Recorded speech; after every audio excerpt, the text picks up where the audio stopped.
Welcome to PropTech Pulse, the podcast that takes the pulse of prop technology in multifamily. I'm your host, Shelly Robinson, and each week we'll be diving deep into innovations, challenges, and the future of work in property technology and multifamily. From AI-driven property management to blockchain and real estate, we're here to explore how technology is reshaping the way we live, work, and invest in multifamily communities.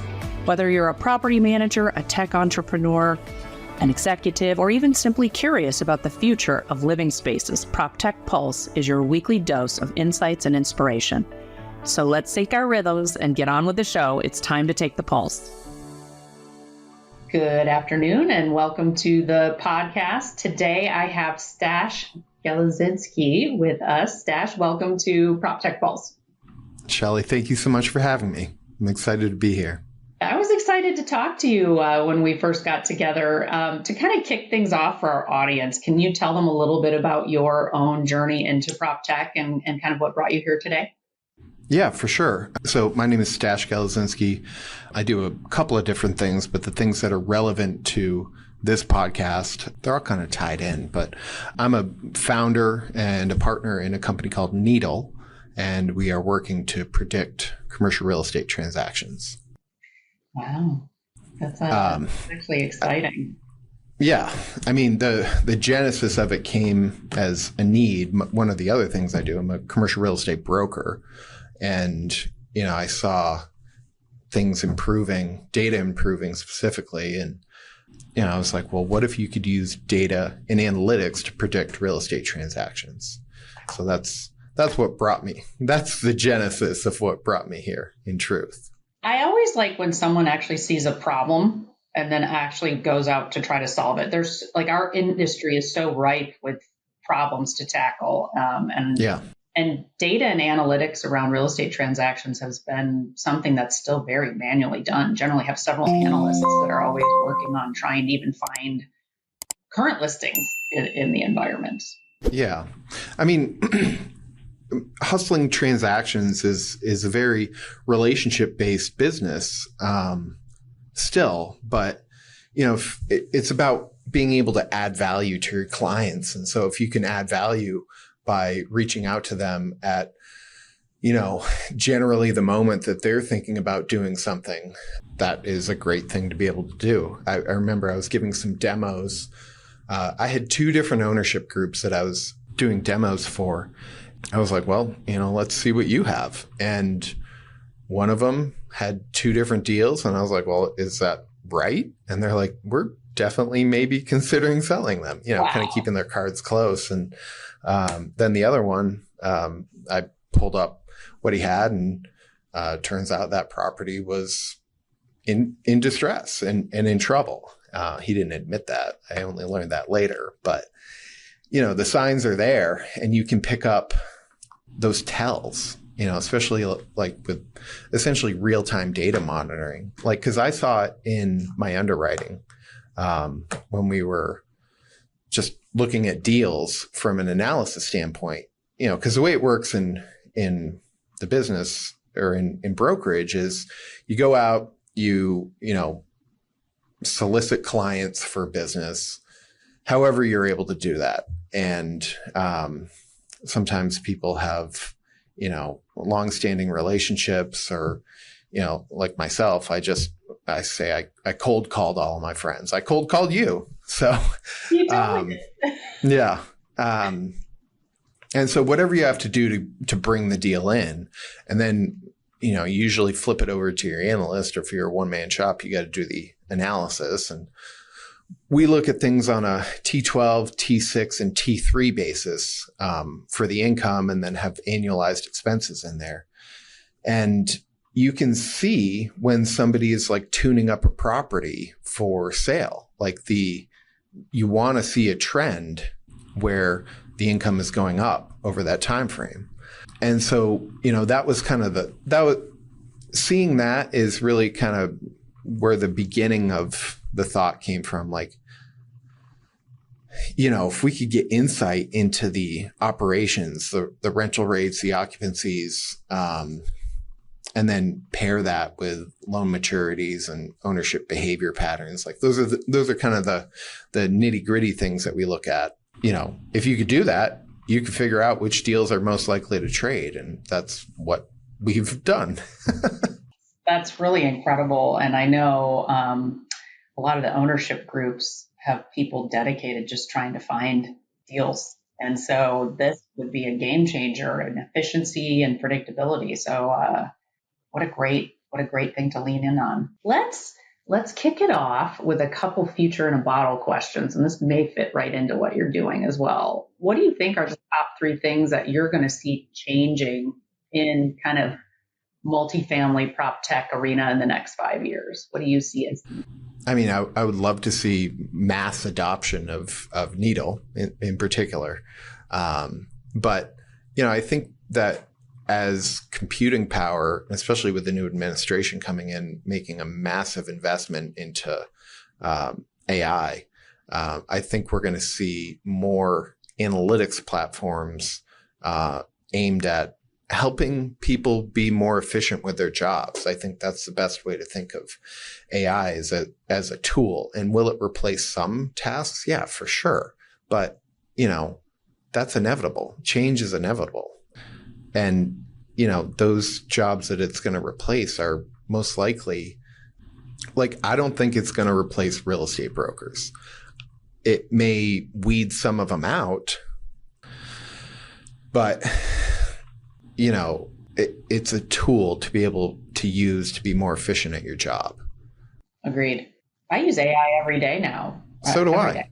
Yeah, I use it all the time. It's great. Mm-hmm. I think other trends, I think we're going to see, I think with real estate, it's tough because it's a physical asset. And a lot of these are not, in new builds, it's easy to integrate smart technology.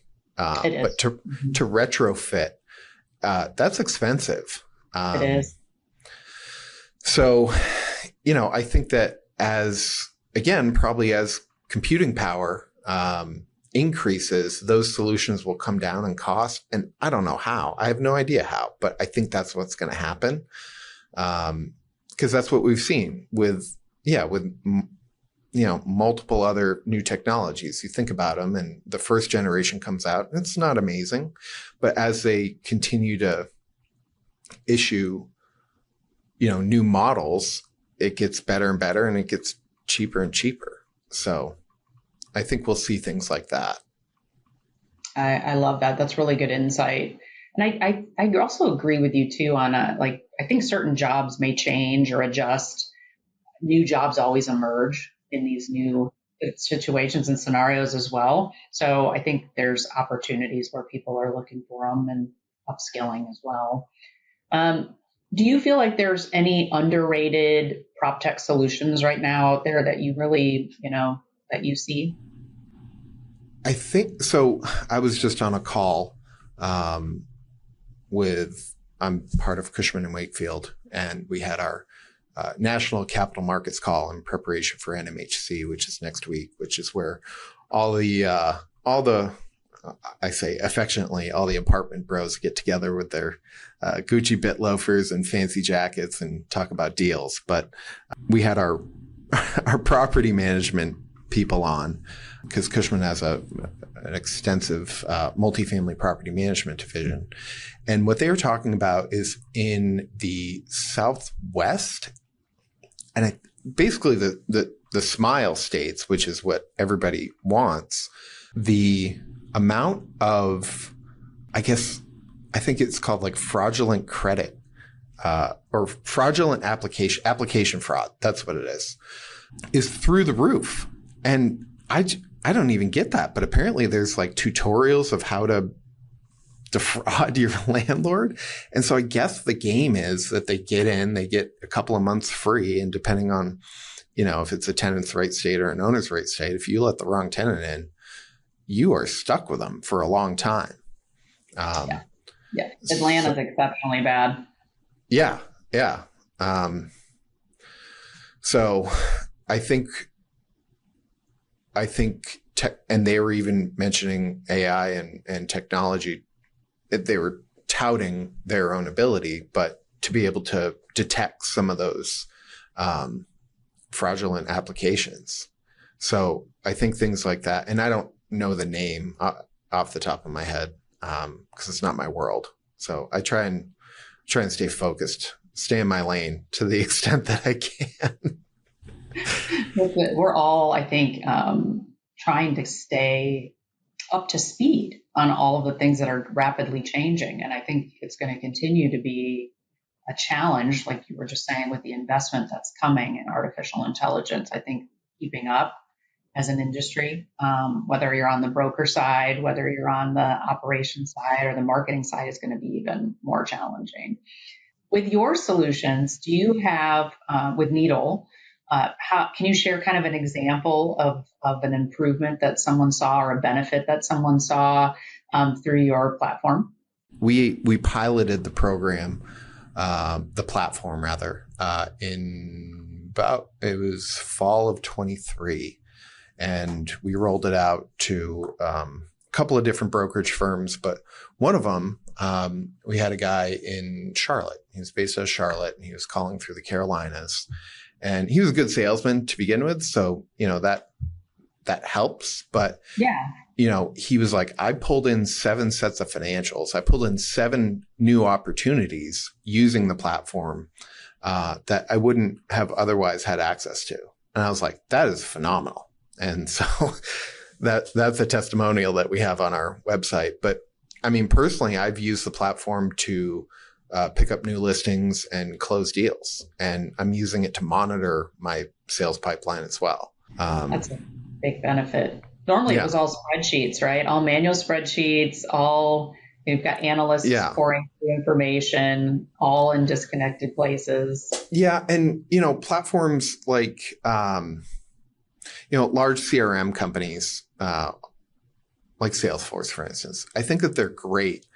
But it's almost like over-engineered for what we need or what we do. And like, if you try and just get even an out-of-the-box solution, like a property-based overlay or something like that, you still have to build it out, and you still have to go out and find the data. That's the most important thing. And if you have terrible data, then it doesn't matter if you have the best CRM in the world. If it's powered with crap, it's not going to run well. It's not going to perform well for you. So, that's one of the things that we've done is we've said, okay, well, we have the data. We have a data feed. We've cataloged, every single multifamily property that has 50 units or greater throughout the United States. And there's, we're finding bugs or errors, omissions here and there, but we've got a good majority of it. And I'd say a differentiator with our product versus the to be unnamed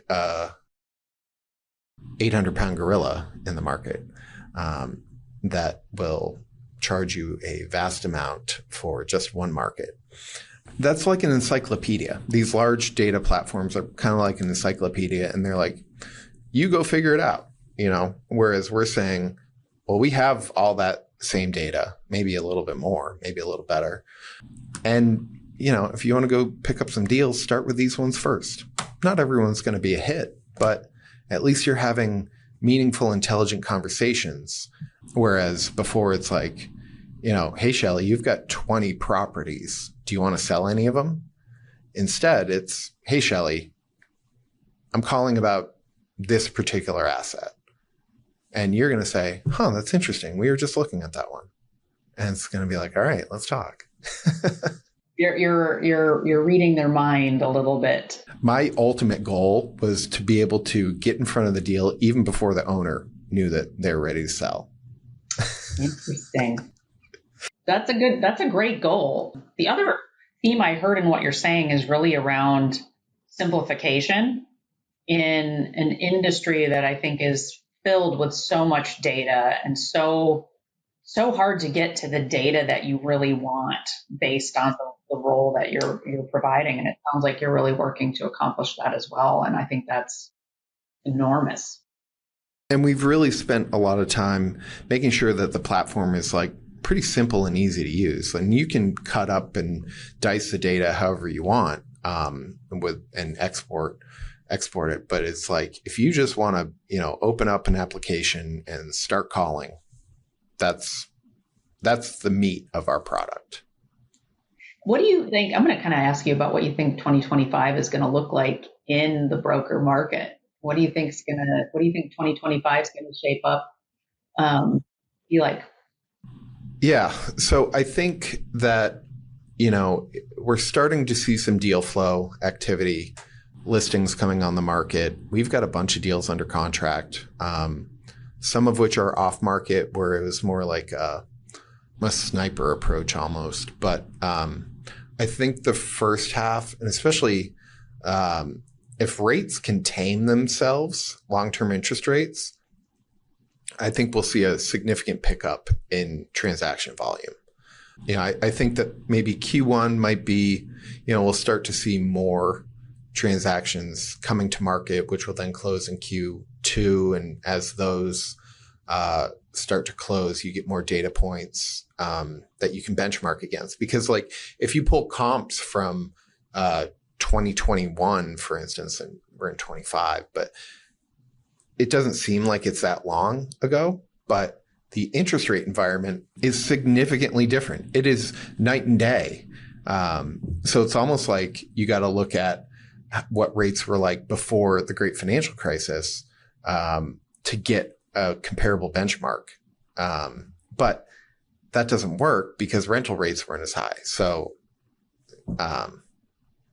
yeah, I don't know. So to answer your question, I think we're going to have a better year this year.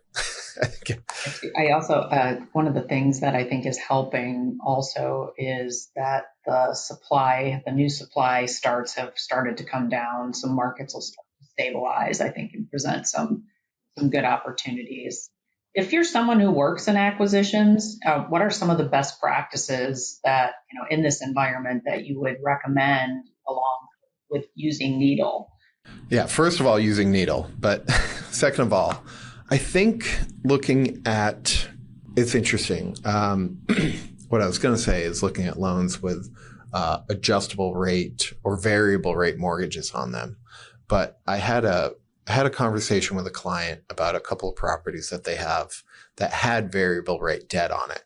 And he was so frustrated about talking about these properties. He's like, everybody just calls me on these and we're not ready to sell them right now. There is no real insight into rate caps. So you can't see who has a rate cap and who doesn't. We've tried to look at that. And for, I guess, those that don't know, a rate cap is, even though you have a variable rate mortgage, you can pay, points on the loan to keep your rate capped at a certain amount. And, it's kind of like an insurance policy, I guess you might think of it. Interesting. Do you have any bold predictions, that how your industry is going to change your role in the next 5 years? Based on what you see coming, kind of the trends that we've talked about?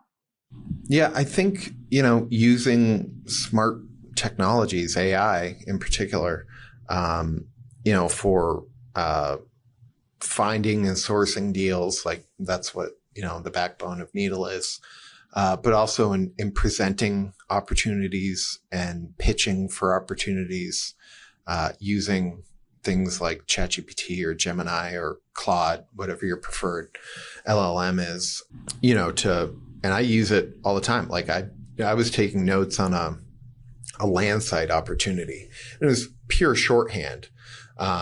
But I plugged it into ChatGPT and I said, give me a comprehensive, make this make sense to somebody. So I just don't send them my notes. And it did it. Yeah, exactly. And it did it pretty well.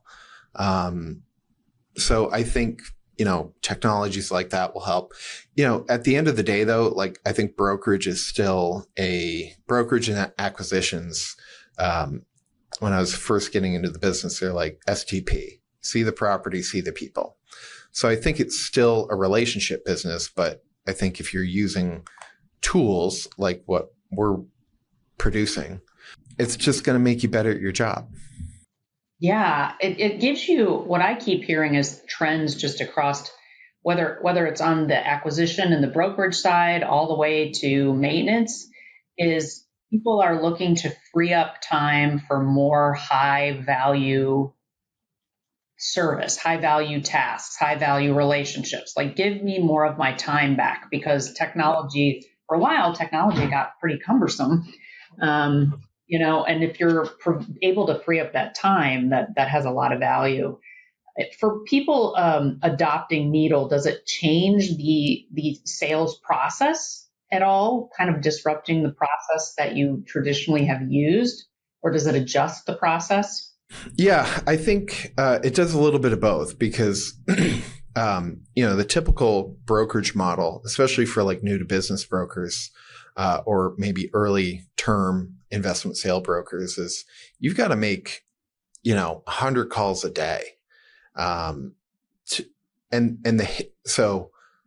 the success percentage is usually like 3% on your calls. So if you're making 100 calls, that means maybe 3 of them are going to be fruitful. But even of that, if you're making 100 calls a day, maybe you'll have 3 good conversations a day. You might have 10 or 15, but some of them are just, we're not doing anything, appreciate it, And so you take that hit ratio from 3% up to, we're seeing accuracy of 20 to 40% based on the market that you're in. So, technologies like what we're creating, just again, you still have to do the basics. It's not going to replace you, but if you use something like what we're producing and you're saying, okay, I know I still have to go out and do my calls or have meetings, but if I can focus them around these targets first, my hit ratio is going to be higher. Way more high value. Back to that high value service delivery, right? That is, that's really critical and important. I can see that's a hard job to make that many phone calls. It's a grind. Yeah, it is a grind. And that's another theme in the industry, right? It goes back to that grinding tasks, the manual tasks, and enhancing that experience for better outcome. Do you have any advice for any multifamily broker professionals of kind of trying to stay ahead of the curve in the industry right now as it's rapidly changing and evolving? I think the worst call you can make is, hey, I'm just calling to check in or see what's new in your world. That is the worst call. It has the least amount of value. I think the best calls or meetings that you can have are where you're bringing them some insights that they wouldn't have otherwise had, be they a mom and pop shop or, a publicly traded REIT. So I think, as always, it's adding value to your clients and the relationships, and those things are going to, come back. Might not be tomorrow, might be 5 years down the road, but that's what you got to do. You do. Absolutely. Now Stash, you also have a podcast, right? I do. Yeah. What's your podcast about? It's called the Stash Cast, where we have interesting conversations with interesting people focused around the world of commercial real estate and PropTech. Oh, I love that. Yeah. And where can people find your podcast? Where all fine podcasts are sold. Spotify, Apple, wherever you can listen to a podcast, I'm pretty sure you can get it there. And you've been doing that for more than a minute, right? I did it. I've been doing it for about a year. And I've done basically the whole production, scheduling, editing, on my own, but I've used AI, ChatGPT in particular, to help with create a title for this. Give me the 5 best topics to talk with this person about. Give me a description. Give me a social media post. And so those are the things I was talking about earlier. There's no way I could have done this if I didn't have something like that. And, you know, again, I'll plug my own solution, but, you know, a differentiator between, you know, to stay ahead of your competition, to answer your previous question, you have to have so many different subscriptions. You've got to have Trep, Yardi, CoStar, and those are just data. But, you know, none of those are going to give you anything, and they're all super expensive. None of these are cheap. We are very affordable. And we have comparable level of data. So that's, you know, to stay ahead of the curve, honestly, like use Needle. Because I've even looked at other platforms that purport to have predictive analytics for transactions. And they're either not easy to use or they're super expensive, like $2,000 a month per seat. That's good high value play and solving a real need in the industry to make efficiencies, like you said, and something that's a grind. Any prop tech trends or multifamily commercial trends that you're following in particular right now? There's some interesting solutions being created around, you know, rental rates, both like capturing rates in real time. There's a firm called Hello Data that basically I think what they do is they scrape every property's website every day and capture, and they can figure out what the occupancy is, and they can figure out what the concessions are. There's another solution, Beacon, that does something similar, but it's more in depth. I had Vidor on my podcast. I like him a lot. So there's some interesting trends, I guess, with, you know, education or unlocking insights or increasing knowledge around competitors. Because the old way that property managers would do it is they would figure out who they thought their comps were and just call around and do rent surveys. And, you know, at some point you're either faking it the whole time to your rival property manager, or you're like, hey, I'll give you my rents if you give me yours. It's so true. I just had Mark on my episode from Hello Data, and good. Really good conversation, disruptive and really solving a problem another efficiency problem, right? Like you were saying, it was manual, It wasn't accurate. You're calling around.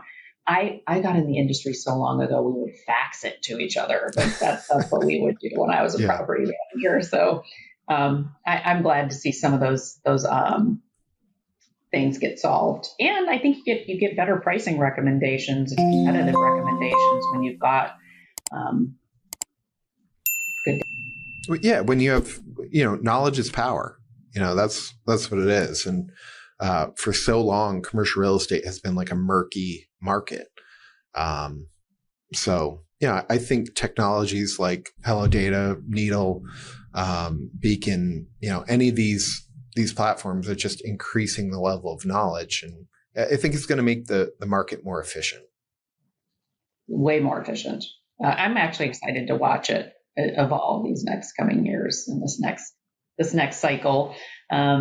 Where can our guests find you if they want to get in contact? Yeah, so I'm on LinkedIn. That's probably my most prolific social media. It's Stash Geleszinski. You see it here on the screen.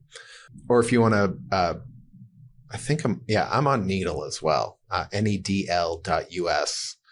And if you click on schedule a demo, that'll take you to me. I think our emails are on there. If you send me a LinkedIn request, I don't discriminate. So I will accept, and then we can have a dialogue on there too. Oh, I love that. And I love what you're doing with Needle and as well as the Stash Cast. So thank you. I think people can tune in and have great conversations with interesting people like yourself. Yeah. And I really appreciate your time today on the podcast. Thank you for having me. It's been a lot of fun. And that wraps up another episode of PropTech Pulse. I hope this conversation has given you valuable insights and perhaps even sparked some ideas for your own PropTech journey. Remember, the future of multifamily is being written right now, with every technological advance and innovative solution. So stay curious, stay connected, and keep your finger on the pulse of PropTech. If you enjoyed this episode, please subscribe to PropTech Pulse on your favorite podcast platform and share this along with your colleagues. You can also find us on social media for bite-sized insights and updates. I'm Shelley Robinson, and until next time, let's keep innovating, disrupting, and keep pushing the boundaries of what's possible in PropTech and multifamily. Let's build it together.